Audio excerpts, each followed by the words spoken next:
आसिया और इंजमन की फिल्म के सेट की लड़ाई का वाकया आज भी पाकिस्तानी फिल्म इंडस्ट्री के सबसे ज्यादा जेर बहस वाकयात में शुमार होता है। वो दिन बज़ाहिर एक आम शूटिंग डे था। सेट पर लाइट्स जल रही थीं, कैमरे तैयार थे, यॉन्ट में हलचल थी, लेकिन फजा में एक इंजानी सी बेचैनी महसूस की जा रही थी, जैसे खामोशी के पीछे कोई तूफान छिपा हो।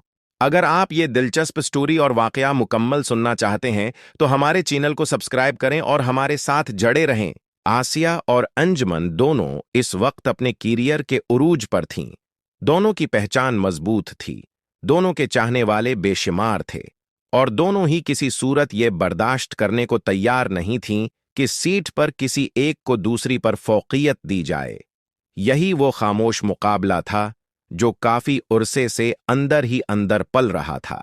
कहते हैं असल बात एक सीन से शुरू हुई, एक ऐसा सीन जिसमें दोनों को आमने सामने आकर ताकतूर डायलॉग बोलने थे। आसिया के लिए यह सीन उसकी अदाकारी को मनवाने का मौका था, जबकि अंजुमन इस सीन को अपनी मौजूदगी से यादगार बनाना चाहती थी। रिहर्सल के दौरान अंजुमन ने डायलॉग बोलने के अंदाज में थोड़ी सी तब्दीली की, शायद ज्यादा असर के लिए, शायद कैमरे पर ज्यादा छाने के लिए। बस यही लम्हा आसिया को नागवार गुजरा। उसने फौरन एतराज किया। शुरू में आवाज दबी हुई थी, मगर आंखों में गुस्सा साफ नजर आ रहा था। अंजुमन ने बात को हंसी में उड़ाने की कोशिश की, लेकिन यह हंसी वक्ती थी। दिल में छिपा तनाव अब सतह पर आने वाला था। डायरेक्टर ने मामला संभालने के लिए फौरन कैमरा रोल करने का कहा। सीन शुरू हुआ, लेकिन इस बार डायलॉग इदाकारी नहीं थे, ये दिल की बातें थीं।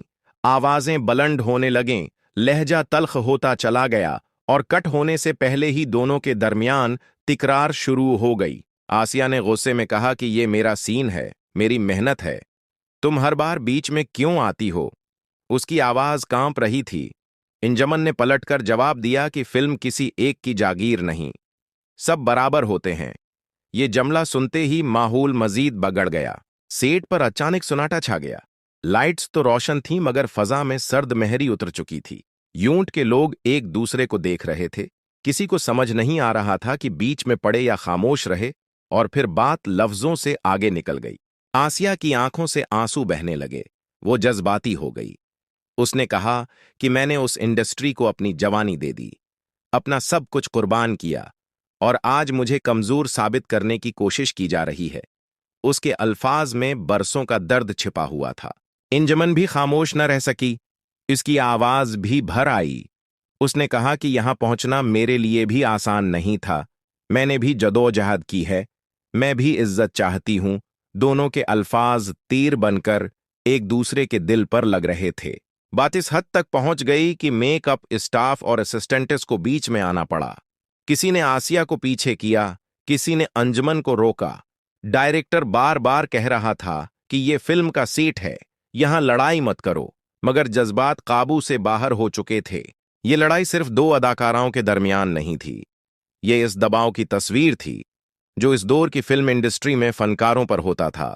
मुसलसल मुकाबला, शहरत का खौफ, ये डर कि कहीं कोई और आगे ना निकल जाए, ये सब एक लम्हे में फटकर सामने आ गया। आखिरकार शूटिंग रोक दी गई। सेट आहिस्ता आहिस्ता खाली होने लगा, लेकिन वो लम्हा हर मौजूद शख्स के दिल वो दिमाग में नक्श हो चुका था। आसिया एक कोने में खामोश बैठी थी, आंखें सूजी हुई थीं। अंजुमन भी अलग जाकर खामोश हो गई। शायद दोनों के दिल में अब भी बहुत कुछ था, मगर कहने के लिए अल्फाज नहीं बचे थे। बाद में कहा जाता है कि दोनों ने इस वाक़े पर कभी खुलकर बात नहीं की, लेकिन यह किस्सा फिल्म इंडस्ट्री में जबान ज़दी आम हो गया। एक मिसाल बन गया कि चमकती स्क्रीन के पीछे कितनी थिकन, कितनी कुर्बानियां और कितने जख्म छिपे होते हैं। वो फिल्म मुकम्मल हो गई, सीन भी फिल्माया गया, मगर इस दिन की तलखी हमेशा के लिए यादों में कैद हो गई। और यह वाक़या आज भी याद दिलाता है कि बड़े नाम, बड़ी शहरत और रोशन लाइट्स के पीछे फनकार भी इंसान होते हैं, जिनके जज्बात होते हैं, जिनकी आंखें भी नम हो सकती हैं, और जो कभी कभी अपने दर्द को रोक नहीं पाते। अगर आपको हमारी वीडियो पसंद आई हो तो बुराह करम उसे लाइक करें, अपने दोस्तों के साथ शेयर करें, हमारे चैनल को सब्सक्राइब करें और कमेंट्स में अपनी कीमती राय का इजहार जरूर करें। आपकी हमायत हमें मजीद बेहतर बनाने का हौसला देती है। मिलते हैं एक और ऐसी ही दिलचस्प जानकारी और हैरानकुन वाकये के साथ, जहां आपको नए राज मालूम होंगे।